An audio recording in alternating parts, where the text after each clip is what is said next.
સુરતના વેડરોડ ખાતે રહેતા ભાજપના પૂર્વ કોર્પોરેટર અનિલ ભોજે બચત યોજનામાં પાકતી હોવાની મુદ્દતે 39.64 લાખ નહીં ચૂકવી છેતરપિંડી કરતા પોલીસે ધરપકડ કરી છે।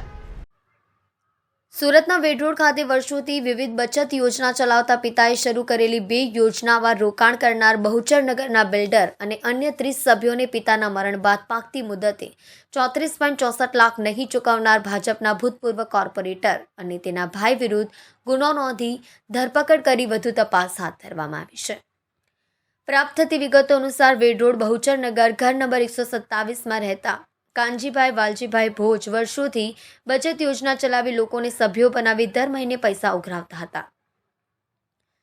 બાદમાં પાકતી મુદ્દતે સારું વળતર આપતા હતા। ઉઘરાવેલી રકમ સામે સસ્તા દરે લોન પણ આપતા કાનજીભાઈએ વર્ષ 2013માં 2 પુત્રો અનિલ અને અરવિંદ સાથે ભાગ્યલક્ષ્મી અને લક્ષ્મી પૂજન બચત યોજના શરૂ કરી હતી। 500 અને 1000 રૂપિયા ભરી સભ્ય બનાવી લોકોને 30 થી 40 મહિના બાદ રકમ પરત આપવામાં આવતી હતી। તે દરમિયાન 20 જાન્યુઆરી 2017ના રોજ કાનજીભાઈનું મરણ થયું હતું।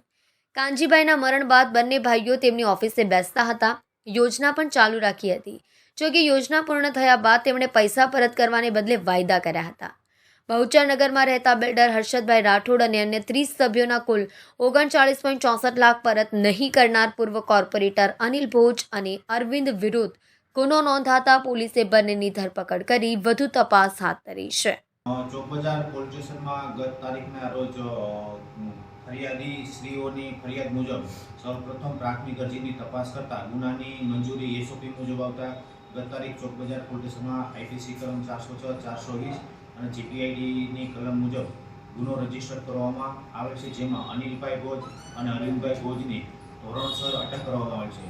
ગુનાની વિગતો જોતા 2013માં અનિલભાઈના પિતા કાનજીભાઈ ભોજનાઓએ 2013માં લક્ષ્મી બચત યોજના તેમજ લક્ષ્મી પૂજન બચત યોજના દ્વારા જુદા જુદા લોકો પાસેથી માસિક પૈસાની હપ્તો દ્વારા ઉઘરાણી કરવામાં આવેલ।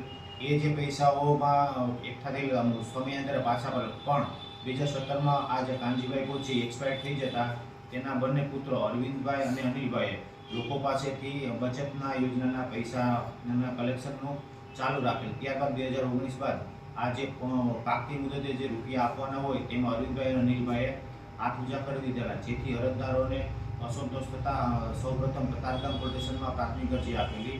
ત્યારબાદ એ વિસ્તાર ચોક બજારમાં ટ્રાન્સફર થતાં એસઓપી મુજબ તપાસ કરતાં મહેરબાન સીપી સાહેબનાઓની સૂચનાથી ગુનો દાખલ કરવામાં આવે છે અને આરોપીને અટક કરીને આગળની તજવીજ ચાલુ છે।